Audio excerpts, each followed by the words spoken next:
Hello students, welcome you all on CBC Shiksha online platform. Students, ਅੱਜ ਆਪਾਂ ਗੱਲ ਕਰਨ ਜਾ ਰਹੇ ਹਾਂ ਜੀ how to crack the Punjab state exam in the first attempt.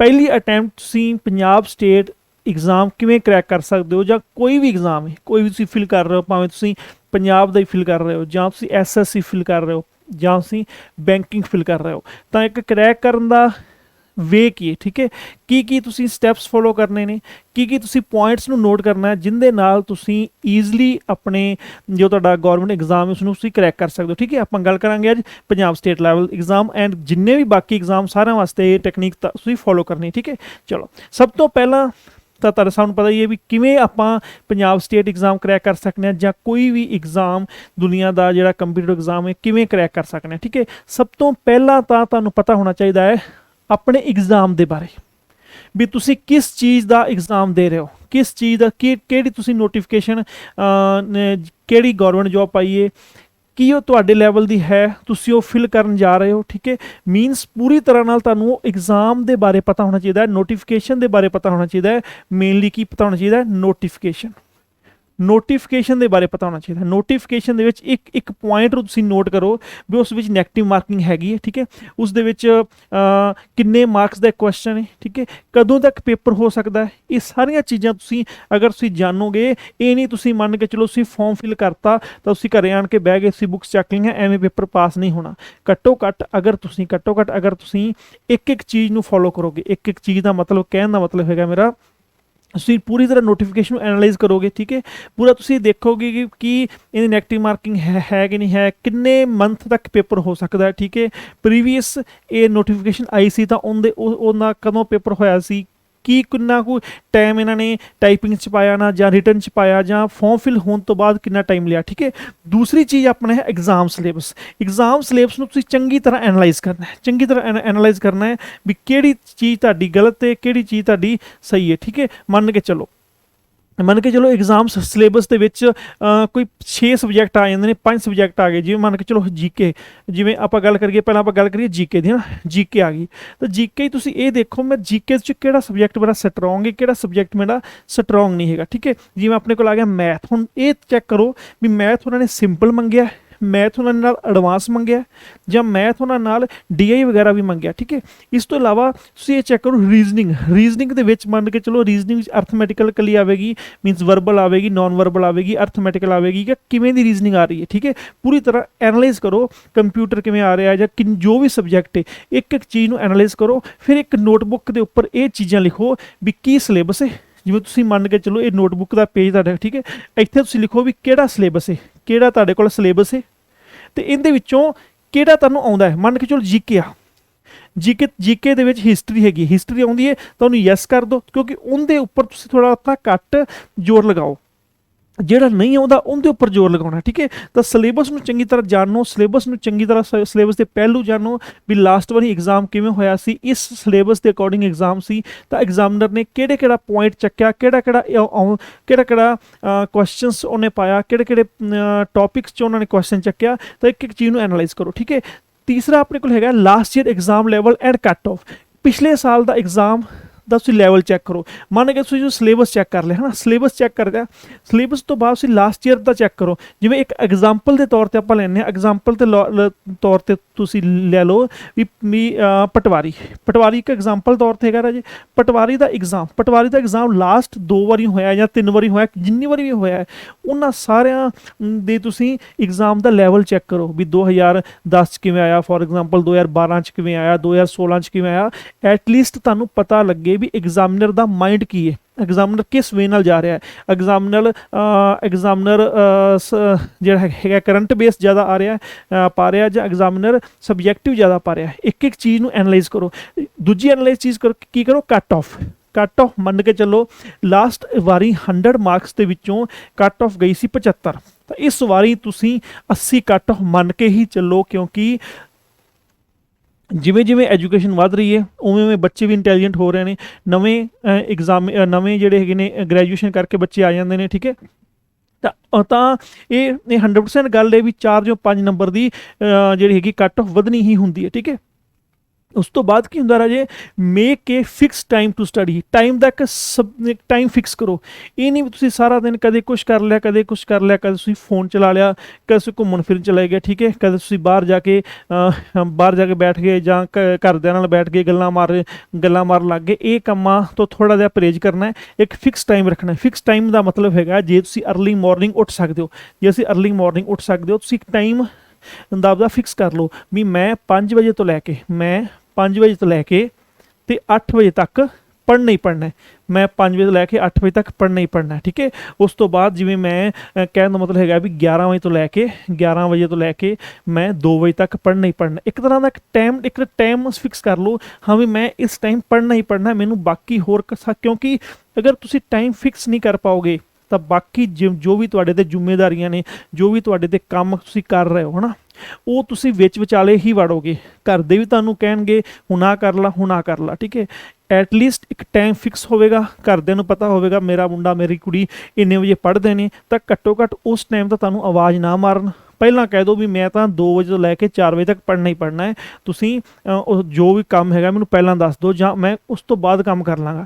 ਇਹ ਨਾ ਹੋਵੇ ਵੀ 2:15 ਵਜੇ ਤੁਹਾਨੂੰ ਘਰੋਂ ਆਵਾਜ਼ ਆ ਜੇ ਵੀ ਸ਼ਾਮ ਦੀ ਸਬਜ਼ੀ ਬਣਾਉਣੀ ਹੈ, ਚੱਲ ਜਾ ਕੇ ਬਾਜ਼ਾਰ 'ਚੋਂ ਆਲੂ ਲੈ ਕੇ ਆ, ਠੀਕ ਹੈ, ਚੱਲ ਜਾ ਕੇ ਪਿਆਜ਼ ਲੈ ਕੇ ਆ। ਆਹ ਕੰਮ ਨਾ ਹੋਵੇ, ਠੀਕ ਹੈ। ਤਾਂ ਘੱਟੋ ਘੱਟ ਤੁਸੀਂ ਆਪਦਾ ਟਾਈਮ ਇੱਕ ਫਿਕਸ ਕਰੋ ਤਾਂ ਕਿ ਤੁਸੀਂ ਸਟੱਡੀ 'ਤੇ 100% ਦੇ ਸਕੋ, ਠੀਕ ਹੈ। ਉਸ ਤੋਂ ਬਾਅਦ ਕੀ ਹੈਗਾ, ਓਵਰ ਸਟ੍ਰੈਚ ਨਾ ਕਰੋ। ਮੀਨ ਸਟੱਡੀ ਟਾਈਮ ਨੂੰ ਓਵਰ ਸਟ੍ਰੈਚ ਨਾ ਕਰੋ। ਇਹ ਨਹੀਂ ਹੈਗਾ ਮੰਨ ਕੇ ਚੱਲੋ ਵੀ ਤੁਸੀਂ ਕਹਿ ਦਿਓ ਵੀ ਮੈਂ ਹੁਣ ਸਾਰਾ ਦਿਨ ਬੈਠਾ ਰਹਾਂ, ਸਾਰਾ ਦਿਨ ਬੈਠਣ ਨਾਲ ਕੀ ਹੁੰਦਾ, ਆਪਣਾ ਦਿਮਾਗ ਬਲੌਕ ਹੋ ਜਾਂਦਾ ਹੈ, ਆਪਣਾ ਮਾਈਂਡ ਜਿਹੜਾ ਹੁੰਦਾ ਦਿਮਾਗ ਹੁੰਦਾ ਉਹ ਬਲੌਕ ਹੋ ਜਾਂਦਾ ਹੈ। ਕਹਿਣ ਦਾ ਮਤਲਬ ਹੈਗਾ, ਬਲੌਕ ਦਾ ਕਹਿਣ ਦਾ ਮਤਲਬ ਕੀ ਹੈਗਾ ਵੀ ਆਪਾਂ ਪੜ੍ਹੀ ਜਾਂਦੇ ਹਾਂ ਪਰ ਆਪਣੇ ਭੇਜੇ 'ਚ ਨਹੀਂ ਕੁਛ ਪੈ ਰਿਹਾ, ਠੀਕ ਹੈ, ਆਪਣੇ ਦਿਮਾਗ ਕੁਛ ਨਹੀਂ ਜਾ ਰਿਹਾ, ਬਸ ਆਪਾਂ ਪੇਜ ਨੂੰ ਥਲ ਰਹੇ ਹਾਂ, ਪੇਜ ਨੂੰ ਇੱਧਰ ਕਰ ਰਹੇ ਹਾਂ, ਹੱਥ ਚਲਾ ਰਹੇ ਹਾਂ, ਬਈ ਦਿਮਾਗ 'ਚ ਕੁਛ ਨਹੀਂ ਪੈ ਰਿਹਾ।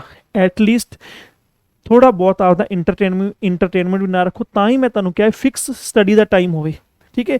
ਉਹਨੂੰ ਓਵਰ ਸਟ੍ਰੈਚ ਨਾ ਕਰੋ। ਇਹ ਨਹੀਂ ਵੀ ਤੁਸੀਂ ਮੰਨ ਕੇ ਚਲੋ ਤੁਸੀਂ ਕਹੋ ਵੀ ਤੁਸੀਂ ਇਹ ਰੱਖੋ ਵੀ ਮੈਂ ਤਾਂ ਵੀ ਦੁਪਹਿਰੇ ਨਹੀਂ ਪੜ੍ਹਨਾ, ਅੱਜ ਮੈਂ ਤਾਂ ਹੁਣੇ ਹੀ 6 ਘੰਟੇ ਲਗਾ ਲੈਣਾ। ਤਾਂ ਉਹ 6 ਘੰਟਿਆਂ ਦੇ ਵਿੱਚੋਂ ਤੁਸੀਂ ਪਹਿਲੇ 3 ਜਾਂ 4 ਘੰਟੇ ਵਧੀਆ ਲਾਓਗੇ, ਲਾਸਟ 2 ਘੰਟੇ ਤੁਹਾਨੂੰ ਐਂ ਲੱਗੇਗਾ ਜਿਵੇਂ ਬੋਰਿੰਗ ਹੋ ਰਿਹਾ ਹੈਗਾ। ਉਹੀ ਤੁਹਾਨੂੰ ਸਿਰ ਦਰਦ ਵਗੈਰਾ, ਆਈਜ਼ ਦਰਦ ਵਗੈਰਾ, ਮੈਂਟਲੀ ਹਰਾਸਮੈਂਟ ਹੋਣੀ ਸਟਾਰਟ ਹੋ ਜਾਏਗੀ। ਤਾਂ ਕਰਕੇ ਉਨਾ ਹੀ ਟਾਈਮ ਫਿਕਸ ਕਰੋ ਜਿੰਨੀ ਤੁਸੀਂ ਸਟੱਡੀ ਅੱਛੀ ਤਰ੍ਹਾਂ ਕਰ ਪਾਓ, ਠੀਕ ਹੈ। ਉਸ ਤੋਂ ਇਲਾਵਾ ਕੀ ਹੈਗਾ, ਟੇਕ ਸ਼ਾਰਟ ਬ੍ਰੇਕਸ ਇਨ ਬਿਟਵੀਨ। ਜੋ ਵੀ ਤੁਸੀਂ ਟਾਈਮ ਡਿਸਾਈਡ ਕੀਤਾ ਹੈਗਾ, ਮੰਨ ਕੇ ਚਲੋ ਤੁਸੀਂ ਡਿਸਾਈਡ ਕੀਤਾ ਹੋਇਆ ਮੈਂ ਸੁਬਾਹ 5 ਤੋਂ ਲੈ ਕੇ 8 ਤੱਕ ਪੜ੍ਹਨਾ, ਠੀਕ ਹੈ, ਫਿਰ 11 ਤੋਂ ਲੈ ਕੇ 2 ਵਜੇ ਤੱਕ ਪੜ੍ਹਨਾ, ਫਿਰ ਮੈਂ 4 ਵਜੇ ਤੋਂ ਲੈ ਕੇ 6 ਵਜੇ ਤੱਕ ਪੜ੍ਹਨਾ। ਇਹ ਕੀ ਨੇ, ਇਹ ਬਿਟਵੀਨ ਹੈਗੀਆਂ ਛੋਟੇ ਛੋਟੇ ਬ੍ਰੇਕਸ ਲੈਣੀਆਂ ਨੇ। ਘੱਟੋ ਘੱਟ ਛੋਟੀ ਛੋਟੀ ਬ੍ਰੇਕਸ ਲਓ। ਇਸ ਤੋਂ ਇਲਾਵਾ ਜਿਵੇਂ ਮੰਨ ਕੇ ਚਲੋ ਇੱਥੇ ਤੁਸੀਂ ਲਗਾਤਾਰ 3 ਘੰਟੇ ਪੜ੍ਹ ਰਹੇ ਹੋ, 3 ਆਰ ਪੜ੍ਹ ਰਹੇ ਹੋ, ਤਾਂ ਘੱਟੋ ਘੱਟ ਤੁਸੀਂ 1.5 ਘੰਟਾ ਪੜ੍ਹਨ ਤੋਂ ਬਾਅਦ ਥੋੜ੍ਹਾ ਜਿਹਾ ਟਹਿਲੋ, ਬਾਹਰ ਆਓ, ਥੋੜ੍ਹਾ ਬਹੁਤ ਮੀਨਸ ਇੱਧਰ ਉੱਧਰ ਦੀ ਦੁਨੀਆ ਦੇਖੋ, ਕੋਈ 10-5 ਮਿੰਟ ਬਾਹਰ ਲਗਾ ਕੇ ਮਾਈਂਡ ਤੁਹਾਡਾ ਫਰੈਸ਼ ਹੋਏਗਾ। ਪਾਣੀ ਪੀਣ ਖੜੇ ਹੋ ਜਾਓ, ਚਾਹ ਪੀ ਲਓ। ਇਹਦੇ ਨਾਲ ਕੀ ਹੈਗਾ, ਤੁਹਾਡਾ ਦਿਮਾਗ ਜਿਹੜਾ ਮਾਈਂਡ ਫਿਰ ਤੋਂ ਫੁੱਲ ਐਨਰਜੀ ਨਾਲ ਤੁਹਾਨੂੰ ਪੜ੍ਹਨ ਵਾਸਤੇ ਕਹੇਗਾ। ਮੈਂ ਕਹਿਣ ਨਾਲ ਲੱਗਾ ਵੀ ਉਹ ਪੂਰੀ ਤਰ੍ਹਾਂ ਓਬਜ਼ਰਵ ਕਰੇਗਾ, ਜੋ ਤੁਸੀਂ ਪੜ੍ਹ ਰਹੇ ਹੋ ਉਹ ਚੰਗੀ ਤਰ੍ਹਾਂ ਉਸਨੂੰ ਯਾਦ ਰੱਖੇਗਾ, ਠੀਕ ਹੈ। ਉਸ ਤੋਂ ਇਲਾਵਾ ਕੀ ਹੈ, allot more time for difficult subject. ਹਾਂ, ਸਭ ਤੋਂ ਪਹਿਲਾਂ ਮੈਂ ਤੁਹਾਨੂੰ ਸਭ ਤੋਂ ਪਹਿਲੇ ਪੁਆਇੰਟ ਵਿੱਚ ਕੀ ਦੱਸਿਆ ਸੀਗਾ, ਸਿਲੇਬਸ ਦੇ ਬਾਰੇ, ਹੈ ਨਾ। ਘੱਟੋ ਘੱਟ ਐਗਜ਼ਾਮ ਨੂੰ ਪੂਰੇ ਨੋਟੀਫਿਕੇਸ਼ਨ ਐਨਾਲਾਈਜ਼ ਕਰ ਦਿਓ, ਸਿਲੇਬਸ ਨੂੰ ਐਨਾਲਾਈਜ਼ ਕਰ ਦਿਓ। ਨੋਟਬੁੱਕ ਦੇ ਉੱਪਰ, ਅਗਰ ਤੁਹਾਡੇ ਕੋਲ ਨੋਟਬੁੱਕ ਦੇ ਉੱਪਰ ਇਸ ਪਾਸੇ ਸਿਲੇਬਸ ਮੈਂਸ਼ਨ ਹੋਵੇਗਾ, ਇਸ ਪਾਸੇ ਮੈਂਸ਼ਨ ਹੋਵੇਗਾ ਮੈਨੂੰ ਆਹ ਚੀਜ਼ ਆਉਂਦੀ, ਆਹ ਚੀਜ਼ ਨਹੀਂ ਆਉਂਦੀ, ਆਹ ਚੀਜ਼ ਨਹੀਂ ਆਉਂਦੀ, ਤਾਂ ਜਿਹੜੀ ਚੀਜ਼ ਤੁਹਾਨੂੰ ਨਹੀਂ ਆਉਂਦੀ ਉਹ ਚੀਜ਼ ਦੇ ਉੱਪਰ ਤੁਸੀਂ ਡਿਫੀਕਲਟ ਸਬਜੈਕਟ ਦੇ ਉੱਪਰ ਜ਼ਿਆਦਾ ਜ਼ੋਰ ਲਾ ਸਕਦੇ ਹੋ। ਜਿਹੜੀ ਚੀਜ਼ ਜਮਾਂ ਨਹੀਂ ਆਉਂਦੀ ਉਸ ਨੂੰ ਅਰਲੀ ਮਾਰਨਿੰਗ ਉੱਠ ਕੇ ਪੜ੍ਹੋ, ਤਾਂ ਕਿ ਤੁਹਾਡੇ ਮਾਈਂਡ ਦੇ ਵਿੱਚ ਉਹ ਹਰ ਚੀਜ਼ ਚੰਗੀ ਤਰ੍ਹਾਂ ਫਿਕਸ ਹੋ ਜਾਏ, ਠੀਕ ਹੈ। ਨੈਕਸਟ ਆਪਣੇ ਕੋਲ ਕੀ ਹੈਗਾ, allot the time for revision. ਘੱਟੋ ਘੱਟ ਰਿਵੀਜ਼ਨ ਵਾਸਤੇ ਟਾਈਮ ਰੱਖੋ। ਮੈਂ ਹਰ ਵੀਡੀਓ 'ਚ ਕਹਿੰਦਾ ਹੁੰਦਾ, ਮੰਨ ਕੇ ਚਲੋ ਜੋ ਤੁਸੀਂ ਅੱਜ ਪੜ੍ਹਿਆ, ਅੱਜ ਪੜ੍ਹ ਲਿਆ, ਠੀਕ ਹੈ। ਕੱਲ ਨੈਕਸਟ ਪੜ੍ਹਨ ਤੋਂ ਪਹਿਲਾਂ ਤੁਸੀਂ ਅੱਜ ਵਾਲਾ ਰਿਵਾਈਜ਼ ਜ਼ਰੂਰ ਕਰੋ। ਰਿਵੀਜ਼ਨ ਵਾਸਤੇ ਟਾਈਮ ਰੱਖੋ, ਜਾਂ ਤੁਸੀਂ ਮੰਨ ਕੇ ਚਲੋ ਰੱਖ ਲਓ ਸੈਚਰਡੇ ਤੇ ਸੰਡੇ 2 ਦਿਨ ਤੁਸੀਂ ਰਿਵੀਜ਼ਨ ਵਾਸਤੇ ਰੱਖ ਲਓ। ਮੈਂ ਆਹ 2 ਦਿਨ ਮੈਂ ਰਿਵਾਈਜ਼ ਹੀ ਕਰਨੀ, ਇਹ 2 ਦਿਨ ਮੈਂ ਹਰ ਚੀਜ਼ ਨੂੰ ਰਿਵਾਈਜ਼ ਕਰਨਾ, ਠੀਕ ਹੈ ਰਾਜੇ। ਤਾਂ ਇਹ ਚੀਜ਼ ਦੇ ਨਾਲ ਕੀ ਹੈਗਾ, ਇਹ ਚੀਜ਼ ਦੇ ਨਾਲ ਤੁਹਾਡਾ ਰਿਵੀਜ਼ਨ ਵੀ ਬਣੀ ਰਹੇਗੀ ਤੇ ਤੁਹਾਡੇ ਵਿੱਚ ਇੱਕ ਬੋਰਿੰਗਪਨ ਖਤਮ ਹੋ ਜਾਏਗਾ। ਬੋਰਿੰਗਪਨ ਕਹਿਣ ਦਾ ਮਤਲਬ ਹੈਗਾ ਜਿਹੜੀ ਤੁਸੀਂ ਚੀਜ਼ ਤੁਸੀਂ ਸਾਰਾ ਹਫਤਾ ਮੰਨ ਕੇ ਚਲੋ, ਮੈਥ ਤੁਸੀਂ ਸਾਰਾ ਹਫਤਾ ਕਰ ਰਹੇ ਹੋ ਨਾ, ਮੈਥ ਸਾਰਾ ਹਫਤਾ ਕਰ ਰਹੇ ਹੋ, ਅੱਗੇ ਅੱਗੇ ਨਹੀਂ ਜਾਓਗੇ, ਜਿਹੜਾ ਪਿਛਲੇ ਕੀਤਾ ਉਹਨੂੰ ਤੁਸੀਂ ਰਿਕਾਲ ਕਰੋਗੇ, ਠੀਕ ਹੈ, ਵਾਰੀ ਵਾਰੀ ਯਾਦ ਕਰੋਗੇ, ਤੁਹਾਨੂੰ ਈਜ਼ੀਲੀ ਸਮਝ ਆਵੇਗਾ। ਨੈਕਸਟ ਕੀ ਹੈਗਾ, ਜੋ ਵੀ ਤੁਹਾਡਾ ਸ਼ੈਡਿਊਲ ਬਣਦਾ ਹੈ ਉਸ ਦੇ ਵਿੱਚ ਆਪਣੀਆਂ ਹੌਬੀਜ਼ ਨੂੰ ਮਿਸ ਨਾ ਕਰੋ।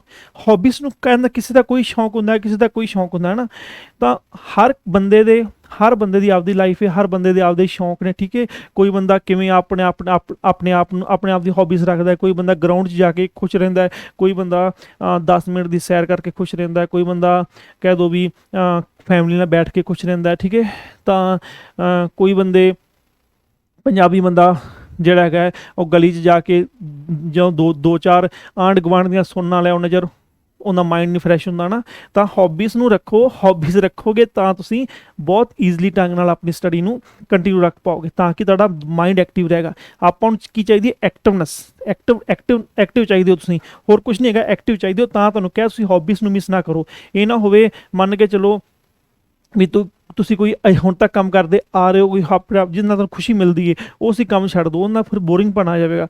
ਉਹਦੇ ਨਾਲ ਤੁਹਾਨੂੰ ਇਹ ਲੱਗੇਗਾ, ਤੁਹਾਡੇ ਵਿੱਚ ਮਜਬੂਰੀ ਆ ਜਾਵੇਗੀ, ਹਾਂ ਮੈਂ ਪੜ੍ਹਾਂ, ਮੈਂ ਨੌਕਰੀ ਲੱਗਾ, ਹਾਂ ਮੈਂ ਪੜ੍ਹਾਂ, ਮੈਂ ਨੌਕਰੀ ਲੱਗਾ। ਉਹ ਮਜਬੂਰੀ 'ਚ ਬੰਦਾ ਅੰਦਰੋਂ ਅੰਦਰ ਹੀ ਖਤਮ ਹੁੰਦਾ ਹੈ। ਤਾਂ ਕਰਕੇ ਤੁਸੀਂ ਇਹਨਾਂ ਚੀਜ਼ਾਂ ਤੋਂ ਥੋੜ੍ਹਾ ਜਿਹਾ ਆਪਣੀਆਂ ਜਿਹੜੀਆਂ ਬਾਹਰ ਆਓ, ਠੀਕ ਹੈ। ਥੋੜ੍ਹਾ ਜਿਹਾ ਸਟੱਡੀ ਦੇ ਨਾਲ ਇੰਟਰਟੇਨਮੈਂਟ ਵੀ ਜ਼ਰੂਰੀ ਹੈ, ਠੀਕ ਹੈ ਰਾਜੇ। ਉਸ ਤੋਂ ਇਲਾਵਾ ਹੈਗਾ ਬਿਲਡ ਯੂਅਰ ਬੇਸਿਕ, ਜਿਹੜੇ ਤੁਹਾਡੇ ਬੇਸਿਕਸ ਨੇ ਉਹਨਾਂ ਨੂੰ ਬਿਲਡ ਕਰੋ, ਕਿਉਂਕਿ ਕੋਈ ਵੀ ਐਗਜ਼ਾਮ ਹੈਗਾ, ਐਗਜ਼ਾਮਨਰ ਹਮੇਸ਼ਾ ਬੇਸਿਕ ਦੇ ਉੱਪਰ ਜ਼ਿਆਦਾ ਜ਼ੋਰ ਪਾਉਂਦਾ ਹੈ। ਕਦੇ ਵੀ ਆਊਟ ਆਫ ਸਿਲੇਬਸ ਅਗਰ ਐਗਜ਼ਾਮ ਆਉਂਦਾ ਵੀ ਹੈ ਤਾਂ ਕਿੰਨਾ ਆਵੇਗਾ, 5 ਤੋਂ 10%। ਅੱਜ ਕੱਲ੍ਹ ਉਹ ਵੀ ਨਹੀਂ ਆਉਂਦਾ, ਅੱਜ ਕੱਲ੍ਹ mostly 5% exam out of syllabus ਆਉਂਦਾ, ਠੀਕ ਹੈ।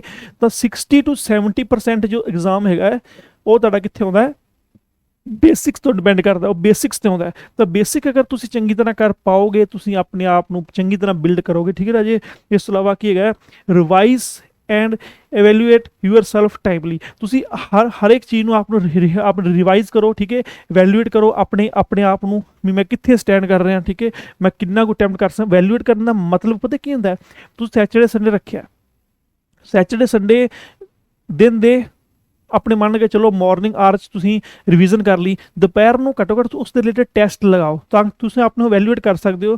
ਹਾਂ ਮੈਂ ਮੰਨ ਕੇ ਚਲੋ ਪ੍ਰੈਂਬਲ ਕੀਤਾ, ਜਾਂ ਮੈਂ ਪਰਸੈਂਟੇਜ ਤੇ ਐਵਰੇਜ ਕੀਤਾ, ਮੈਨੂੰ ਆਹ ਟਾਈਪ ਦੇ ਕੁਐਸਚਨ ਮੇਰੇ ਤੋਂ ਸੋਲਵ ਨਹੀਂ ਹੋ ਰਹੇ, ਮੈਂ ਟਾਈਪ ਸੋਲਵ ਕਰ ਪਾ ਰਿਹਾ। ਇਹਨਾਂ ਚੀਜ਼ਾਂ ਤੋਂ ਅਕਸਰ ਤੁਸੀਂ ਬਹੁਤ ਵਧੀਆ ਢੰਗ ਨਾਲ ਕਰੋਗੇ ਤਾਂ ਤੁਸੀਂ ਹਮੇਸ਼ਾ ਇੱਕ ਚੜ੍ਹਦੀ ਕਲਾ 'ਚ ਰਹੋਗੇ ਤੇ ਕੋਈ ਵੀ ਐਗਜ਼ਾਮ ਪੇਪਰ ਨੂੰ ਪਾਸ ਕਰ ਪਾਓਗੇ, ਠੀਕ ਹੈ। ਦੂਸਰੀ ਗੱਲ ਕੀ ਹੈਗੀ, ਬੀ ਕੌਨਫੀਡੈਂਟ ਰਹੋ। ਵਿਸ਼ਵਾਸ ਬਣਾਈ ਰੱਖੋ, ਠੀਕ ਹੈ। ਵਿਸ਼ਵਾਸ ਬਣਾਈ ਰੱਖੋ। ਉਹਨਾਂ ਲੋਕਾਂ ਦਾ ਸਾਥ ਛੱਡ ਦਿਓ, ਉਹਨਾਂ ਰਿਸ਼ਤੇਦਾਰਾਂ ਦਾ ਸਾਥ ਛੱਡ ਦਿਓ, ਉਹਨਾਂ ਆਂਢੀਆਂ ਗੁਆਂਢੀਆਂ ਦਾ ਸਾਥ ਛੱਡ ਦਿਓ, ਜਾਂ ਫੋਨ 'ਤੇ ਉਹਨਾਂ ਲੋਕਾਂ ਦਾ ਸਾਥ ਛੱਡ ਦਿਓ ਜੋ ਤੁਹਾਨੂੰ ਕਹਿਣ ਸਰਕਾਰ ਨੇ ਤਾਂ ਆਪਣੇ ਬੰਦੇ ਰੱਖ ਲੈਣੇ ਨੇ, ਠੀਕ ਹੈ। ਜਾਂ ਕਿੱਥੇ ਨੰਬਰ ਆਉਂਦਾ ਪਿਆ, ਜਿਵੇਂ ਰਿਸ਼ਤੇਦਾਰ ਕਹਿੰਦੇ ਹੁੰਦੇ ਕਿੱਥੇ ਨੰਬਰ ਆਉਂਦਾ ਪਿਆ, ਉਹਦਾ ਮੁੰਡਾ ਤਾਂ ਤਿਆਰੀ ਕਰਦਾ ਸੀ, ਉਹ 2 ਸਾਲ ਤਿਆਰੀ ਕੀਤੀ, ਉਹਦਾ ਨੰਬਰ ਵੀ ਨਹੀਂ ਆਇਆ, ਉਹ ਹਾਰ ਕੇ ਬਾਹਰ ਨੂੰ ਚਲਾ ਗਿਆ ਨਾ। ਲੋਕੀ ਐਵੇਂ ਗੱਲਾਂ ਕਰਦੇ ਨੇ ਵੀ ਉਹਦਾ ਮੁੰਡਾ 5 ਸਾਲ ਦਿੱਲੀ ਲਾ ਆਇਆ, ਉਹ ਹੁਣ ਘਰੇ ਆਣ ਕੇ ਖੇਤੀ ਕਰਦਾ ਪਿਆ। ਤਾਂ ਹਰ ਕਿਸੇ ਦੀ ਆਪਣੀ ਕਿਸਮਤ ਹੈ, ਕੀ ਪਤਾ ਉਹ ਦਿੱਲੀ 5 ਸਾਲ ਉਹਨੇ ਉਹ ਕਿਸ ਮਾਹੌਲ 'ਚ ਰਿਹਾ ਹੈ, ਕਿਵੇਂ ਉਹਨੇ ਆਪਣੇ ਆਪ ਨੂੰ ਬਿਲਡ ਕੀਤਾ ਹੈ, ਜਾਂ ਕਿਵੇਂ ਉਹ ਆਪੋ ਇੱਕ ਸਟ੍ਰੈਟਜੀ ਅਪਣਾਈ ਹੈ ਵੀ ਮੈਂ ਐਵੇਂ ਗਰੋ ਕਰਨਾ ਹੈ, ਐਵੇਂ ਤਿਆਰੀ ਕਰਨੀ ਹੈ, ਜਾਂ ਕਿਵੇਂ ਉਹ ਕਿਹੜੇ ਐਗਜ਼ਾਮ ਦੀ ਤਿਆਰੀ ਕਰਦਾ ਸੀ, ਉਹਦੇ ਵਿੱਚੋਂ 100% ਦੇ ਪਾਉਂਦਾ ਸੀ, ਨਹੀਂ ਦੇ ਪਾਉਂਦਾ। ਇਹ ਚੀਜ਼ਾਂ ਬਹੁਤ ਮੈਟਰ ਕਰਦੀਆਂ ਨੇ। ਹਰ ਬੰਦੇ ਨੇ ਆਪਣਾ ਖਾਣਾ ਹੈ, ਆਪਣਾ ਪਹਿਨਣਾ ਹੈ, ਠੀਕ ਹੈ। ਤਾਂ ਆਪਣੇ ਅਕੋਰਡਿੰਗ ਚੱਲੋ, ਤਾਂ ਕਿ ਤੁਸੀਂ ਇੱਕ ਬਹੁਤ ਵਧੀਆ ਕੌਨਫੀਡੈਂਸ ਵੇ ਨਾਲ ਤੁਸੀਂ ਰਹੋਗੇ, ਤਾਂ ਤੁਸੀਂ ਹਮੇਸ਼ਾ ਕੌਨਫੀਡੈਂਸ ਰਹੋਗੇ, ਤੁਹਾਡੇ 'ਚ ਪੋਜ਼ਿਟਿਵਪਨ ਆਵੇਗਾ। ਉਹ ਪੋਜ਼ਿਟਿਵ ਚੀਜ਼ ਤੁਹਾਨੂੰ ਸਟੱਡੀ ਕਰਨ ਲਈ ਕੀ ਕਰੇਗੀ, ਵਾਰੀ ਫੋਕਸ ਉਹ ਕਰੇਗੀ, ਮੀਨਸ ਕਹੇਗੀ ਹਾਂ ਵੀ ਹੁਣ ਆਪਾਂ ਸਟੱਡੀ ਕਰੀਏ, ਆਪਾਂ ਕੁਛ ਬਣਨਾ, ਆਪਾਂ ਸਟੱਡੀ ਕਰੀਏ। ਇਹ ਨਹੀਂ ਮੰਨ ਕੇ ਚਲੋ ਕੋਈ ਆਪਣੇ ਕੱਲ੍ਹ ਆਪਾਂ ਕਿਸੇ ਰਿਸ਼ਤੇਦਾਰ ਨੂੰ ਫੋਨ ਕੀਤਾ, ਹਾਂਜੀ ਮਾਸੀ ਮੈਂ ਤਾਂ ਪੀਪੀਐਸਸੀ ਦੇ ਹੁਣ ਸੀਨੀਅਰ ਅਸਿਸਟੈਂਟ ਦੀ ਵੈਕੈਂਸੀ ਨਿਕਲਣੀ, ਉਹਦੀ ਤਿਆਰੀ ਕਰ ਰਹੇ ਹਾਂ। ਅੱਗੋਂ ਮਾਸੀ ਕਹਿ ਦੇ ਲੈ ਉਹਦਾ ਮੁੰਡਾ 2 ਸਾਲ ਤਿਆਰੀ ਕਰਦਾ ਰਿਹਾ, ਉਹਦਾ ਸੀਨੀਅਰ ਅਸਿਸਟੈਂਟ ਲੱਗਾ ਨਹੀਂ, ਤੂੰ ਕਿਵੇਂ ਲੱਗ ਜਾਏਗਾ। ਤਾਂ ਇਹ ਜਿਹੀਆਂ ਮਾਸੀਆਂ ਮਾਮਿਆਂ ਤੋਂ ਦੂਰ ਰਹੋ ਅਤੇ ਆਪਣੀ ਚੰਗੀ ਤਰ੍ਹਾਂ ਤਿਆਰੀ ਕਰਕੇ ਪੇਪਰ ਨੂੰ 100% ਤਰੀਕੇ ਨਾਲ ਕਰੈਕ ਕਰੋ, ਠੀਕ ਹੈ। ਤਾਂ ਇਹ ਸੀ ਮੇਰਾ ਮੋਟਿਵ, ਤੁਹਾਨੂੰ ਥੋੜ੍ਹਾ ਮੋਟਿਵ ਕਰਨ ਦਾ, ਤੁਹਾਨੂੰ ਮੋਟੀਵੇਟ ਕਰਨ ਦਾ। ਤਾਂ ਜੋ ਤੁਸੀਂ ਇੱਕ ਡਿੱਗੀਆਂ ਰੂਹਾਂ ਹੈਗੀਆਂ, ਉਹਨਾਂ ਨੂੰ ਰੂਹਾਂ ਨੂੰ ਆਪਣੇ ਆਪ ਨੂੰ ਉੱਪਰ ਚੱਕੋ, ਠੀਕ ਹੈ। ਇੱਕ ਬਹੁਤ ਵਧੀਆ ਢੰਗ ਨਾਲ ਤੁਸੀਂ ਜੋ ਵੀ ਅੱਗੇ ਆ ਰਿਹਾ ਐਗਜ਼ਾਮ, ਉਹਦੀ ਵਧੀਆ ਢੰਗ ਨਾਲ ਤਿਆਰੀ ਕਰ ਸਕਦੇ ਹੋ, ਠੀਕ ਹੈ। ਥੈਂਕ ਯੂ ਰਾਜੇ, ਬੈਸਟ ਆਫ ਲੱਕ।